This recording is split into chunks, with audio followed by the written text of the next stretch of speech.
Natalie Smith, and this is My Best Campaign. I don't know about you, but my algorithm is all brand activations these days. Coachella blew up my feed for the last 2 weekends with activations, and I was recently at South by Southwest, which is just a brand activation mecca. And later this week, I'm talking to Lee Glandorf from the Sweat Lookbook about the brands she saw popping up at the Boston Marathon this weekend. Brands are popping up. 10 years ago, a brand activation was something special, and now it feels almost like a baseline requirement. It's so common that it's almost hard to find something that actually does feel special, especially in the world of running. And that's why back in March, I was so interested to see outdoor and active brands popping up at Paris Fashion Week. And in particular, to see an up-and-comer out of Boston called PYNRS. They did something really special and clearly made a mark at what's got to be one of the most competitive pop-up moments of the season. Fortunately, I had just met Sidney Baptista, the founder of PYNRS, and I wanted to hear from him. What does it take for a small brand to show up at a big global event like Paris Fashion Week? Was it worth it? How did he make sure PYNRS could stand out when the world's biggest luxury brands are going all in on that week? A little background. PYNRS, spelled P-Y-N-R-S, lists itself as a performance streetwear brand. They've had some big wins. They have an ongoing partnership with Brooks and a collab with Kane Footwear. And Sydney's investors include REI Path Ahead Ventures, RGA Venture Studio, and Pharrell Williams' Black Ambition Fund. And the day I talked to Sid, Jay-Z had just been photographed with Pharrell wearing the Brooks Adrenaline GTS 10s, and Sid was featured in a promotion with Brooks for GQ. Okay, Sid, you had a big day. You're the face of GQ today. Tell me about that.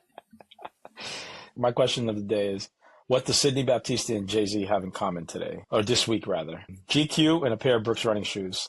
I love it. Jay was spotted in Paris with Pharrell with these running shoes on today. Yeah. And I have them on the same day that I posted my GQ spread. I love that. And, yeah, you posted that photo of Jay-Z and Pharrell, and I actually dropped it in there because I was like, man, did you influence Jay-Z? I'm not saying that. Are you saying that, Amanda? I'm not saying that. I'm not saying it. You're on. No, Pharrell knows who you are, right? Yeah. They gave me some money. Pharrell gave me some money. You know, it's interesting because from the outside looking in, it's popping. Everything's popping. Everything's good. But running a business is hard. It's probably never been as hard as it is this month for us. Oh yeah, from a business perspective. Yeah, trying to manage the growth. You know, because more money takes more money to grow. Yeah. More money to execute, and then people want more money from you because they think you're popping. Yeah, you're at that inflection point. I'm at that inflection point. I'm definitely at that inflection point, and trying to figure it out. But it's good. I mean, this is a great place to start. Let's dive in because today more than ever, people who are paying attention to the running scene right now have probably started to hear about you and hear about your brand. And now anyone that follows GQ on Instagram has also heard of you, which is amazing. But we also know running, as much as it consumes a lot of our energy and our world and our attention, it's still a niche or a niche, as you guys like to say in the US. Our listeners come from across the spectrum of brands. So for those that don't know, tell us who you are and what is PYNRS. What's good, y'all? My name is Sidney Baptista. I'm the founder of a local running community in Boston called PYNRS Run Crew. Started in 2017. And then also a run apparel company, performance running apparel company called PYNRS, spelled a different way, that I founded in 2020. And so a lot of community, spent a lot of time on community, co-leading and leading PYNRS Run Crew with 20 other leaders. And then a lot of time running a brand where I'm the only full-time employee with a solid group of contractors I'd love to bring them on full-time if I could. But yeah, so that's what I do. This might be that inflection point when it's time to bring one of them on. Yeah, I know. Yeah. Man, I didn't realize you had 20 leaders for PYNRS, the Run Crew, which tells me it must be massive. How many people are showing up every week? Last night, Wednesday night, 70 people. Wow. It was cold and rainy. You hit on something that I think is interesting, that is an unusual challenge, but something that some founders run up against. You have two brands that you're managing at the same time. They have the same name, but they're different names. So they're spelled differently, but they're pronounced the same way. How do you manage that potential confusion? So historically, it's only been an issue in Boston. When I say issue, a challenge, because like Pioneers Run Crew is a local running community. But even today, like if you go onto the GQ post, it says Pioneers Run Crew, spelled Pioneers the brand, when they're meaning the Run Crew. So now it's like, okay, it's a challenge. But I mean, I'll tell you the reason why it is two different brands. Yeah. And I wanted to create a local community that we can celebrate and create for Boston. But then I also wanted to create a brand that spoke to local communities like Pioneers Run Crew, but everywhere. The name Pioneers Run Crew comes from the New York Pioneer Club, the first large-scale integrated sports club in all of America. Before the NBA, NFL, MLB, in the 1930s, 3 black men founded the New York Pioneer Club and allowed white men and black men to run together. And from that, Ted Corbett came out of that group and ran for that group, and then went on to found the New York Roadrunners, to create the New York City Marathon course that we know right now, and invent the way that we measure marathons today, till this day. So we got a black man in America, distance runner, who has done all of this in running culture, and we then say, oh, black people don't run. So for me, it was very important to keep that name. I just spelled it differently to try and differentiate between the two brands. But I really wanted to make sure that we are paying homage to the history that comes before us, because it's important for people to know. Do you feel like if you used the PYNRS name for the Run Crew, it would do a disservice to what those men have created? Not necessarily. I think it'll do a disservice to what the community has built locally. Yeah. Because yes, I founded Pioneers Run Crew. Yes, I'm the visionary leader. But what we've built locally has not just been me. It's been a group of leaders who volunteered their time for many, many years, almost 10 years now. And so for me to then go and be like, oh, we're changing the name, I always get the credit anyway. People think, oh, Sidney's building. No, it's like, this is a community thing, And so I do a disservice to that. So I just kind of battle it and see what it is. Well, let's talk about that community, because you, as I understand, you live and work in the community where you grew up, but you haven't spent your whole life in that community. When we first met, it was at the running event. It was at Brogan Graham's quick event that he did outside, Your Life in 60 Seconds. And you shared a super powerful story in the 1 minute that you had to share about these two worlds that you kind of came up in. And I've heard you use the slogan, in the hood and in the woods. How did those two really disparate experiences shape you? And maybe explain them, and what impact have they had on the brand? Yeah, so I do live, and my office is and we run in Dorchester, which is the biggest, most diverse neighborhood of Boston, the biggest from a population standpoint. And, as a Bostonian, we always try to fight for our respect as a neighborhood in Boston. And what people look at Boston, they think of Charlestown, because of the movies. It's like Fenway, the Back Bay, Charlestown, and Irish people, South Boston. It's like, nah, actually, there's just a side of Boston in Dorchester. So, but yeah, growing up here, very diverse, but also one of the poorest zip codes in the city. And then I got a chance to leave. My older brother, half brother, he lived about half a mile away from me. We're only a couple years different. He lived in a different house, a half mile away, my dad's son, and it was me. We grew up, together. He got shot and went to jail. And my mom was like, you're not doing that. And so I went to boarding school. And so at 14, I left my neighborhood of what I only knew about and who I looked up to and who I wanted to be, who influenced me, and went somewhere where it was totally different. And I got to experience different culture, different people. Went to a boarding school. I'm actually wearing my sweatshirt right now, Williston. This is where Gabby Thomas went too. Proud alum. Oh yeah, I'm a super proud alum. Yeah, Gabby Thomas went there too. She's a little younger than I, but she broke all the records. I broke all the records. We always, who's better? Ask Gabby. No, but went to Williston and really start to see different parts of the world in terms of how people experience the world.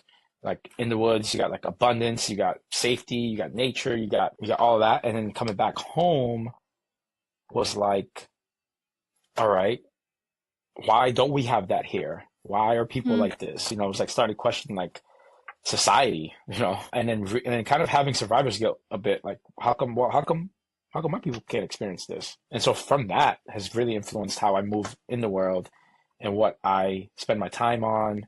And yeah, and that's what's led to kind of like creating the running community in Dorchester, because like I got to experience running outside of Dorchester.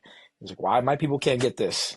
Then I get to experience, and I get to experience a bunch of things that I want to bring back. And so that's how I kind of like create a lot of experiences that I come up with. And cool. And I'm bringing that run culture, which has maybe been traditionally not associated with a neighborhood like Dorchester, into it. Correct. Yeah. Yeah. Like even starting running here, and then creating culture in running from here too, and saying like, hey, running is for everyone. We have our own way of doing it. We know how to show up, connecting that globally to the global culture of like people of color running. I thought that was important, and it remains something that we stick to, and we really try to own. Do you have peers in other countries who are trying to do the same thing that you're doing? Or are you really having to bring that culture to those other places? No, actually, I'd go get the culture and bring it back to Dorchester to make sure people are seeing it. Yeah. So when I started the running community, I traveled as a running leader to Berlin, Chicago, New York, LA, London, pieces of culture, bringing it back. Hey, this is how we're doing this. This is how we're doing it. And then because I did that, I was able to then grow PYNRS, the brand, by tapping into those relationships in each market that I've built over the years. So I'm coming in as a trusted leader who's building culture, not as a brand trying to excavate culture and leave nothing. Yeah. You're setting me up perfectly for my next question, because it's very fair to say that like this is a brand built on relationships. And for sure, you've had like some good recognition, some funding. I think you said you've raised around 800 grand in grants and investment, a mix of REI's Venture Studio, RGA's Venture Studio, Pharrell's Black Ambition. But, as we were talking about, this is still a small brand, and it's mainly you out there pushing every day. And I think that like your story is the majority of founders of small brands. But at the same time, you've managed to use community as like a huge growth tool.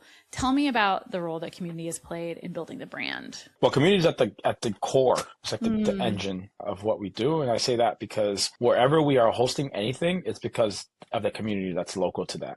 Yeah. We have this saying, we're local everywhere. And that means that like we can pop up in London and host an event that's successful because we have the relationships in the community there. And we speak for that community and the people, the culture, I would say, of that community, because it's very similar to what we've done in Dorchester, and so without the community, we would be a brand trying to figure it out on the internet, and we don't have enough money to do that. It takes a lot of money to build that, but we were able to leverage relationships. I was gonna say, it's shockingly cheaper to fly to Berlin, probably do an event there, than it is just to try to advertise at scale in the same way. Yeah. Well, yes, I would agree. But to make it successful there, it's cheaper to set it up for sure. But to make it then something that people want to attend and then be part of if PYNRS is mentioned with the Satisfies and the Bandits, I mean, it's a win. Like we're nowhere close from a revenue standpoint. Yeah. Or a brand awareness, but standpoint. Oh yeah. In this niche running market, we're right there.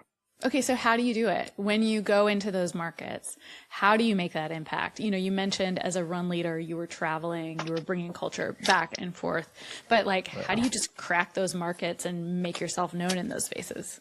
Yeah, I tap in with the community leaders. I bring them on as co-organizers of the events, try to pay them. I'm not here just to take. We want to build a brand, but we want to make sure we're paying you or we're giving you whatever you think. Most of the time I actually hire on the ground staff to help either project manage, produce, staff, whatever. I'm also able to elevate that community through the PYNRS channel and the brands that I'm working with. So give them that. On a global scale, because we operate on a global scale. But yeah, I try, my goal is I understand, like I started PYNRS, the apparel brand, because I got tired of being taken advantage of. So like, who am I then to pop into a local community and try to take advantage of them?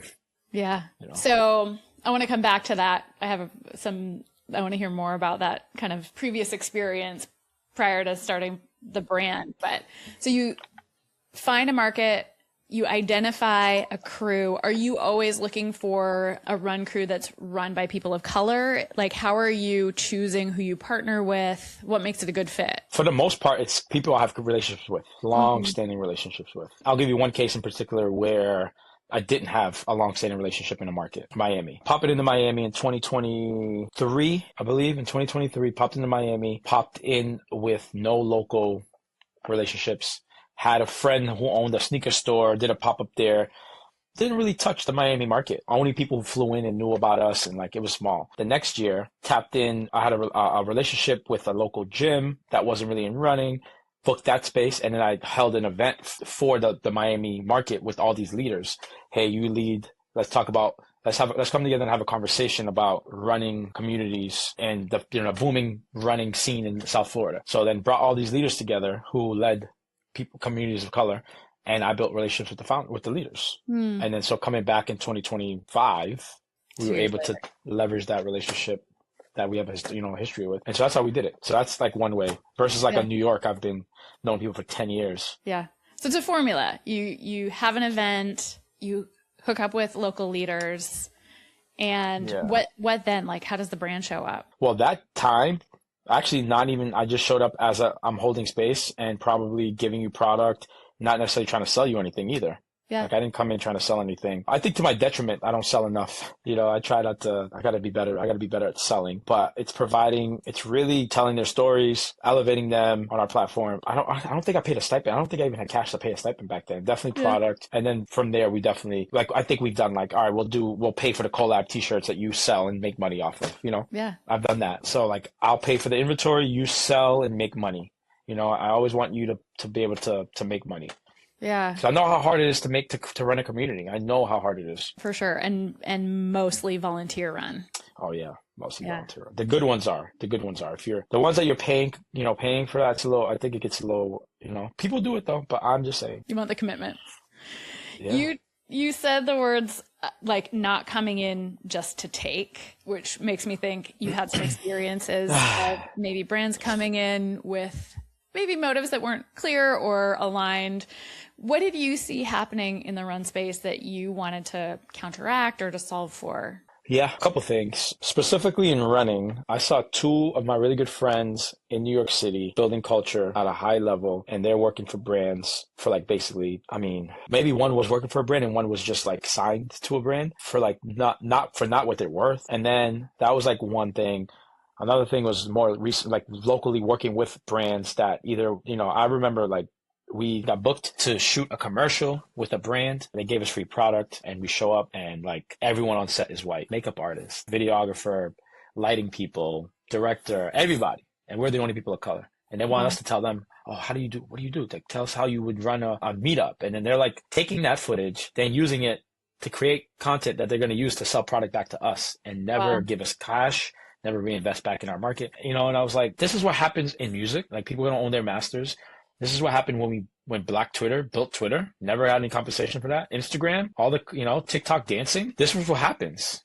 People who are marginalized create culture, and then people will then take that and monetize it, and the money never stays in those communities. And so I was running is about to boom. I see it. We got to create something we own. And so I own an apparel company. It's not I was there trying to make an apparel company. It was we create the community, we teach them how to run, then we give them away to people who clothe them and train them. And so now how do we create a whole ecosystem? We create a community of runners, we clothe them, we train them, we give them experiences like 26 Point True, the whole ecosystem. We own the whole ecosystem. We don't need to just send them off to go run the Boston Marathon. And in Boston Marathon's never investing back in the communities where these people train. Honestly, that gives so much context to your tagline for PYNRS, which is run the culture. I had a sense there was a double entendre there, but it really drives home what you're saying. It's no, let's own this culture. Can you tell me a little bit more about what run the culture means to you? Yeah, it's definitely that. It's we run the culture, but we want to run the culture. We want to be leaders in this thing, in this space. Cultural leaders, and not necessarily for all run culture, but for the culture that comes from what we create. Yeah. We want to be leading in that space. We definitely play on it and say, when I raise money from equity crowdfund, I can't remember how many equity crowdfunders, maybe 200 micro investors. The tagline was own the culture. Like, we got to own a piece of this game, you know, like own a piece. For the same amount that you're going to buy your next race shoes, own a piece of a growing company, Yeah. you know, and we reset the culture. Yeah. You did a Kickstarter, right? So Kickstarter, we did a Kickstarter, which was pre-selling product. Then we did an equity crowdfund, which is buy equity in the company. Yeah. We've raised money. Every way you think about, we raised money. Very resourceful. What was your best avenue for raising money? Like, what are you most happy with? Oh my gosh. First off, it's never enough money. I'd love to say it was getting the community involved, just because you got people who like have their money, their hard-earned dollars, and they're betting on me and what we're doing. And it's not, you know, it's not guaranteed. There's no guarantee in anything. You know, like, if you need this money, if you're looking to get this money back, don't invest. That's what I was telling, you know. But like, for people to trust and put it in their own cash up, I'm doing them a disservice because I haven't been back to report how we're doing, and I feel like really, but it's so hard to. I need to be focused. I'm building the business, and you're hearing it now. We're doing well. Like, revenue's going up, you know, costs are going up, but revenue's going up. So we're still here. I wish I had a better way of managing. I think we will. Going to get to a point where they feel like our VIPs and our trusted people. And once we build a membership, which I have stayed away from so far, once we do, they'll be our VIPs, lifetime members, all that. You have to be creative and innovative when you're funding and trying to find sources from wherever. But you specifically have recently won an award for innovation. I think innovation is what's driving a lot of what you're doing in the product space, because you're trying to solve problems that no one has really solved for around particular body types.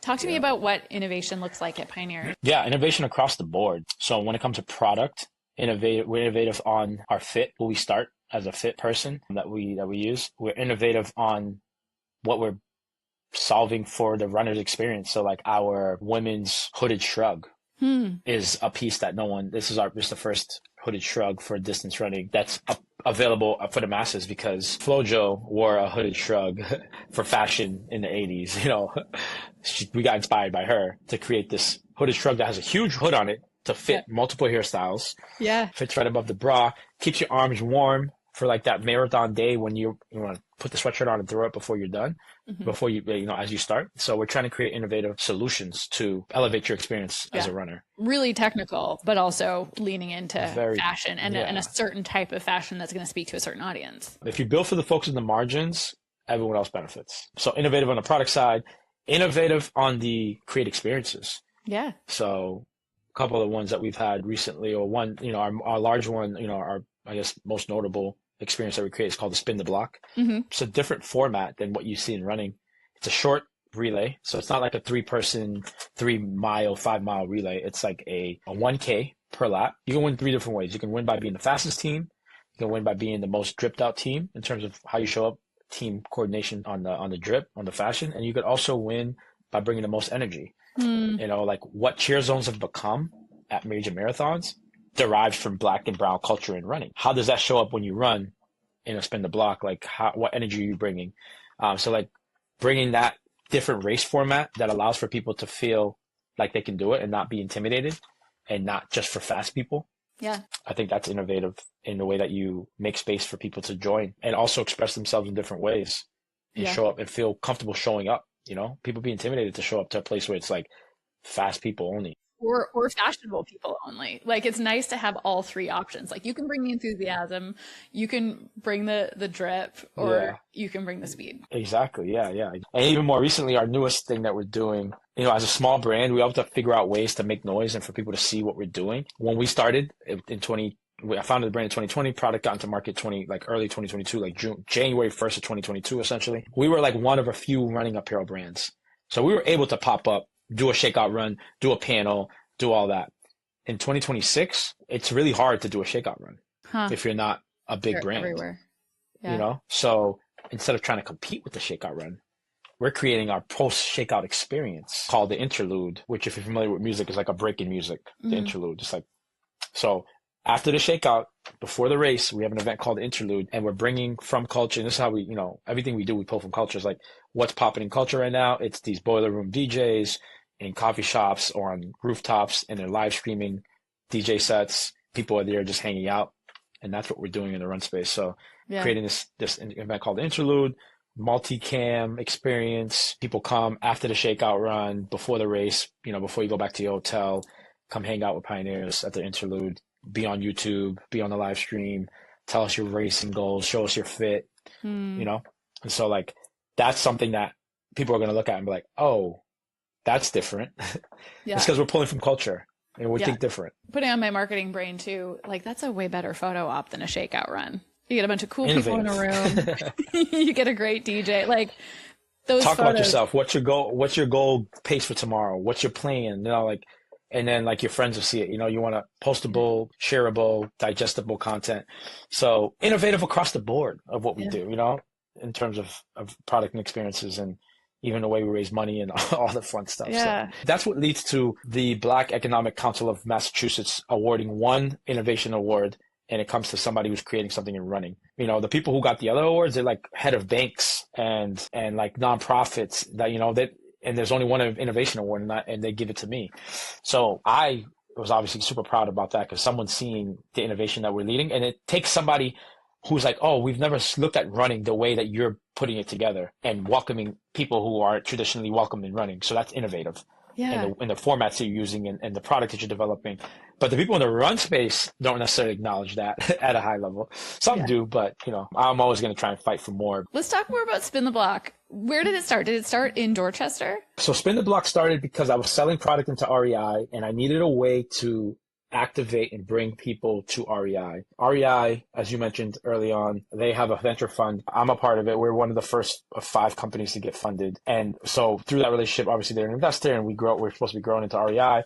But like they invested in us because they know that the demographics in this country are changing.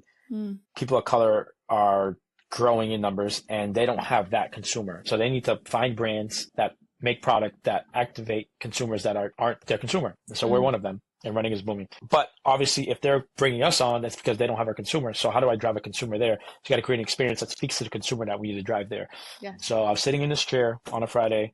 So what we're going to do? I came up with this Spin the Block event that I launched in DC in 2023. And that was the first time we did it. And we've done it, 2024, sorry, in DC in 2024. And now it's grown. We did it at Paris Fashion Week. Yeah. With Brooks, and we're doing it in Boston. And it's become like a signature event that people talk about and want to be a part of. So yeah, it's just thinking about ways to show up. I mean, perfect segue to talk about Paris Fashion Week, because that is the reason I reached out to you in the first place. I saw what you were doing. I thought it was really interesting. I thought it was surprising, but also I noticed a bunch of brands activating at Paris Fashion Week this year that I hadn't expected to. And, you know, like Nike is activated there. The big brands have done big drops during that week, but it was unexpected to see a small running brand, even in partnership with a brand like Brooks, doing something there. And so there's 2 things that were interesting to me about this. So the first one is that partnership that you did with Brooks. Would love to hear your thoughts on brand collabs. I mean, they're nothing new. And we know probably now the state that you're at with the business, a lot of brands probably want to partner with you to reach a new audience, get some cultural credibility. Yeah. Why did Brooks make sense for you as a partner? Yeah, so this was before Jay-Z was spotted in the shoes.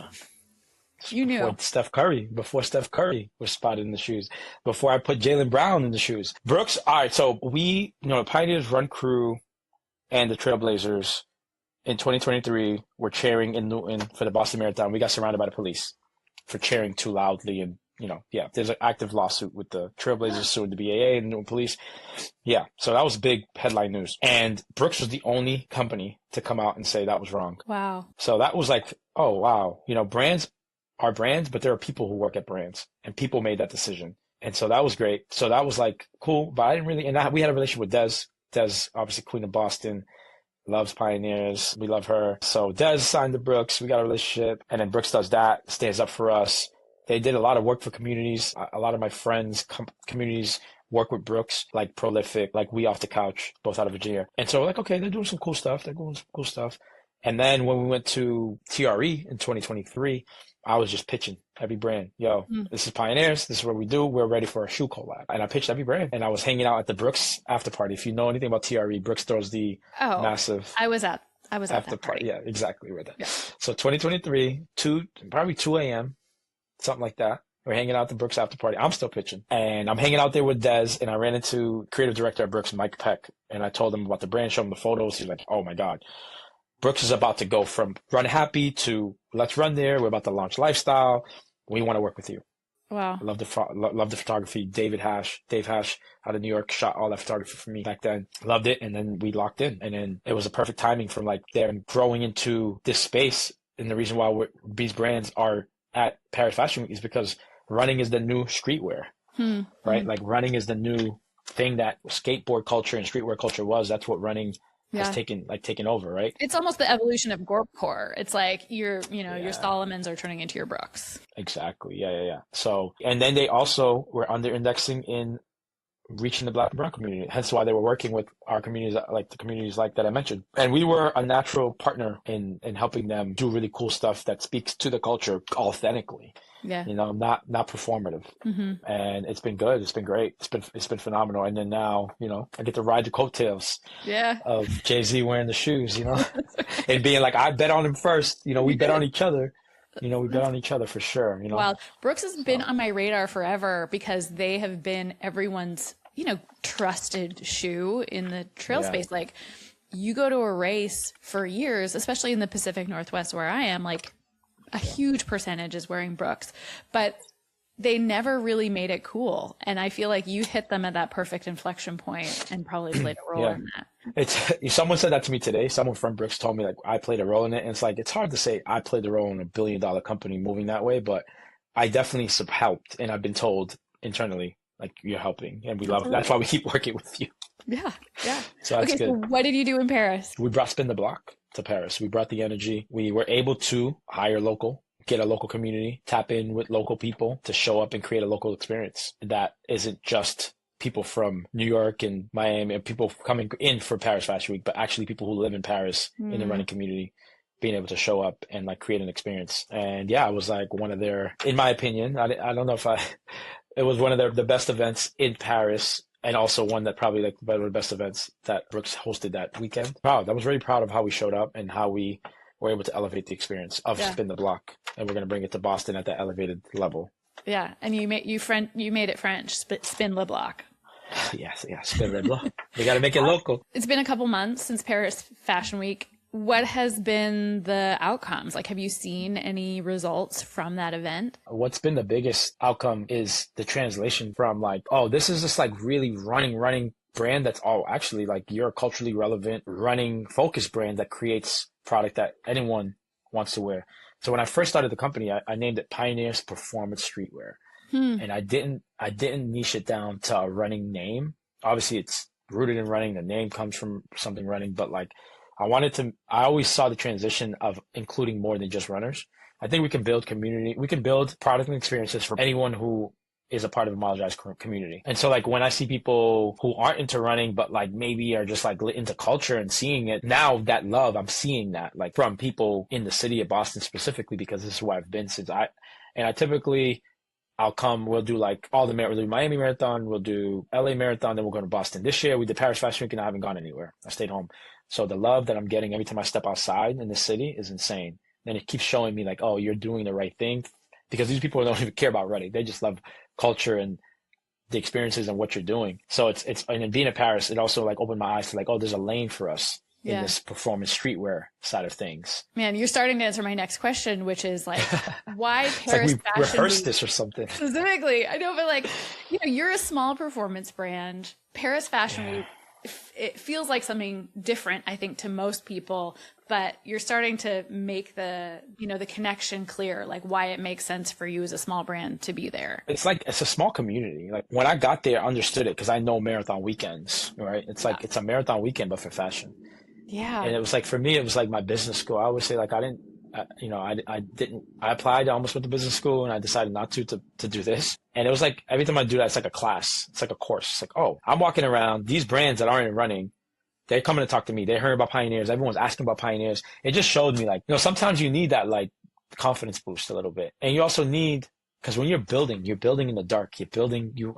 As a creator, I'm creating product and experiences that you're not going to see for years, months, years. And then sometimes it's like, I'm creating in the dark and not knowing who and what and people, wanting or like expecting. And so we put the head up and people are like celebrating and like, dude, I'm watching, like, oh, somebody, concepts came by. They told me to check out for PYNRS. This person came by. I'm like, us, little cool. So that was good. It was a confidence boost, and I made a lot of great relationships. And it's everything, anything you do, you build a relationship that leads to something else. So yeah, I do it again. I don't think I'm doing it in June. I know I'm not doing it in June. I'm not playing for it, but definitely go back for sure. Yeah. So if you're thinking of it as that MBA course, I love that description. What do you think other small brands should know if they wanted to activate at something like Paris Fashion Week? Like, what were the big takeaways, the lessons? I think the difference of how we showed up was we didn't show up with our showroom this year. We showed up with Brooks as a partner. Yeah. And we put on an experience, and then we popped around and met a lot of people and see how it operates. So now when I go back out and about building relationships, now if I do want to go, I know the right players. I know the people who can help me book, find a spot, get all that done ready. So I'd say for brands, go check it out first. That's the first thing you should do. Go check it out, pop in, check out the people you like. Everyone's working hard. We're all humans. Make a relationship, make a connection. Now, if you're trying to sell, it is a sales kind of like week too. So you need to be tapping in with those relationships early, booking meetings before, well in advance before you get there. Good tips.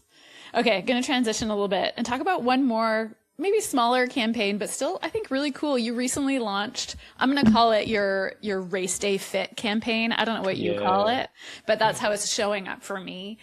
And I have to say, like, as someone that's just seeing it on the internet, it's a pretty slick campaign, like high production value. It's showing up consistently for a small brand. How did you execute that on such a tight budget? We got creative and shot it in Paris by using community, like tapped in with people who were there, met a couple people who live there, who know a person who owns a spot that we can rent for really low, tap into people who we hired to do events, our event with Brooks, try to leverage them to do our event. Just like being strategic and shooting it there and having the amazing team that we have, Elizabeth McGarry, who's phenomenal. She brought that whole thing to life, and nice. Alfred and Julia on my team. It was all them. I'm not gonna lie. Like I had nothing to do with that. I trusted that, and that's how it should be. Like and they allowed for me to have meetings with other people.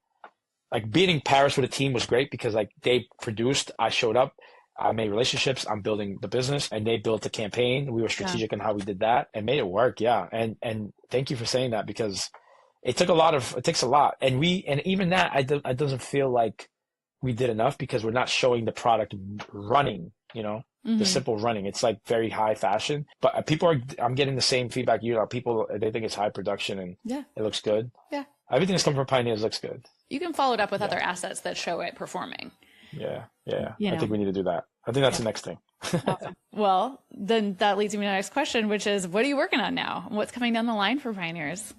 Yeah, so we are still pushing this Race Day Fit. We're trying to have this as our we make Race Day product, we keep it tight, and then we make lifestyle product around it. So just trying to own in on that and kind of have something that's ownable on the product side. I think which will be this different look with the shrugs. We introduced the men's shrug too. I was gonna say, I was like, there's one for men too, isn't there? There's a men's shrug, yeah. So, and it's sometimes it's like you got to teach people. And when you have a small budget, it's hard to teach people. I always say, if Bandit picked up the shrug, I bet you that thing will take off. Oh, yeah. I think we're gonna see it. I think we're gonna see it. I know they could put it in front of a lot of people. I'm sure that'll happen. But also we're not going to continue. Like we can't, by virtue of how much capital we have, can't continue to build out a ton of different type of products on the performance side. But we know we can move product on the lifestyle side, heavy event based product. A lot of that. We're dropping a Kane footwear collab here in April.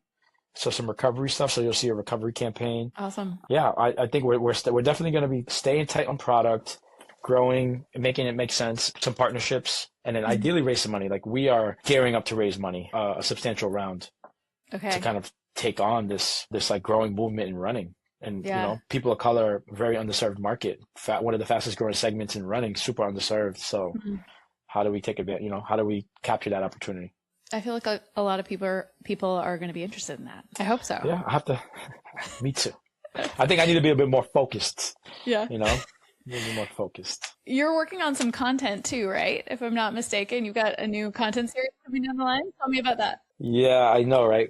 Man, it's hard. When I had met you, and I was like, man, we were so gung-ho on it. We haven't filmed yet, but we're leading up to filming hopefully in the next couple of weeks. But vertical series, people are more than ever are watching everything on their phones. Yeah. And so we're producing a vertical series, Speaks to Culture and Run. So we're excited about that. I would tell you more. I just don't know where it's going to land, like where it's going to land. Oh, we'll be surprised. But we're definitely investing in content and being creative in that sense. This interlude, the interlude that I was telling you about, the live DJ experience, we drop 1 hour sets on YouTube, content that lives on for marathon weekends. And so if you were in Boston and you were at the interlude, it'd be you hanging out at the interlude party. It's going to be on the internet, content you can, digest. Yeah. So definitely heavy on content, and we're exploring trail next. I think that's where we're going next. Yeah. I think, Sid, it sounds like a lot of people are currently looking to you and to your community for inspiration and direction of where the culture is going. But presumably there's people that you're looking to as well and getting inspiration from. What are you inspired by right now? So the times that I'm most inspired are times where I unplug from the internet. I read books. I go for runs. Because when you consume so much, it's really hard to create. Yeah. It's really hard to create. But what I have to do is like any Olympian or any person who performs at a high level, you need to work, and you need to retreat and allow for recovery. So for my retreat, when I retreat, I'm connecting all of the dots of the things I've been consuming. So I'm never inspired by what another running brand is doing. Not that I'm not inspired. Let me take that back. I'm like, oh, that's cool. I love what they're doing. But I'm never like, I'm going to do that. Yeah. I see what's going on around generally in culture, what's happening on the runway. I want to say the runway. What's happening on NBA, the NBA tunnel, what's happening on the track, what's happening on WNBA. TikTok, the WNBA. Came up with some ideas that I haven't come up with based on WNBA. But just watching, and then when I retreat and I get off the internet for a little bit, I go for runs, I read a book. That's when the culture that whatever I end up coming up with comes from that. So that's how I get inspired. And I will say I'm getting inspired by some of the streetwear brands that I met and follow and been building relationships with as well. Any you'd want to name? Yeah. So a company called Diet Starts Monday and one called Brainchild. One's based in Boston, one's based in LA. Really cool. And their content series that I follow and obviously I'm inspired by what's going on in culture from the music perspective, right? Like we're bringing that into running. So when you mentioned reading, what do you tend to veer towards when you pick up a book? Oftentimes too much self-help, but more recently, one of my mentors is actually the head designer at he's the chief design officer at Jordan Brand. His name is Jason Maiden. And I'm reading his book right now. And I think it's called The Speed of Grace. I'll put it in the show notes. I'm reading his book right now, The Speed of Grace. Life experiences, being creative, where creativity could take you, how to be a good leader. I also just picked up Traction, which is, it's like entrepreneurial operating system. Yeah. Traction. There's two. There's one that's IT one that's sitting right here. There's a tech company Traction book. The one I'm talking about is by Gino Wickman. Yeah. And then I listen to Nipsey Hussle a lot. Who am I listening to right now? I think music inspires me a ton. What else? Yeah, running, back into running, being with my kids, unplugging and trying to, I think I do need to unplug. Right now it's like busy season. Like now I'm back on the internet. Launch GQ, got a couple more things coming. We got something with Oakley coming on the internet soon and Kane. So it's going to look like we're like popping, right? It's going to look like this guy's been busy. But, we have been busy. I've been quiet. When I'm quiet, it's because I'm working. When I'm thumping my chest, it's because the work is done. Yeah. I'm never one to be yelling on the internet just for fun. Okay, one last question for you. Yes. What's the best piece of brand or marketing or business advice that you've been given, or what's really present for you right now? Yeah, what's been present for me is, we talked about it, like how you're building, some relationship with brand. For me right now, it's like focusing on what got me here right now is not what's getting me to the next stage. Like I think that's where it's been the hold up a little bit. Yeah. Is like, I'm still operating and building on the way that I got here, but I do understand. I think I do understand. I need to plan for the next stage and like properly tell that story. That's what investors need to hear. And it's here. We're doing it. We just got to be able to have me focus a little bit, tell that story. Yeah. So whatever gets you here is not going to get you there. It's hard to break. What's challenging is break down. Yeah. How do I break off of what got me here? The moment to level up. It's time. It is level up your race, stay fit. And it's level up. I got to level up as a CEO. Well, thanks, Sid. I got so much out of this. Truly appreciate it. Love talking to you. Yeah, this is great. Yeah, thank you. Thanks for the time. That was Sidney Baptista. He's the founder of PYNRS Performance Streetwear and PYNRS Run Crew. Thanks for listening. I truly love feedback. So if you're a founder or CMO and there's something that would make my best campaign truly valuable to you, or a guest you'd like to hear from, I want to know. Send me an email at amanda@mondaycreative.co. My Best Campaign is brought to you by Monday Creative, and this episode was produced by Emily Hybeck, hosted by me, Amanda Lee Smith. Our sound engineer is Andrew Bagazbas, and our theme music is by Shimon Machida.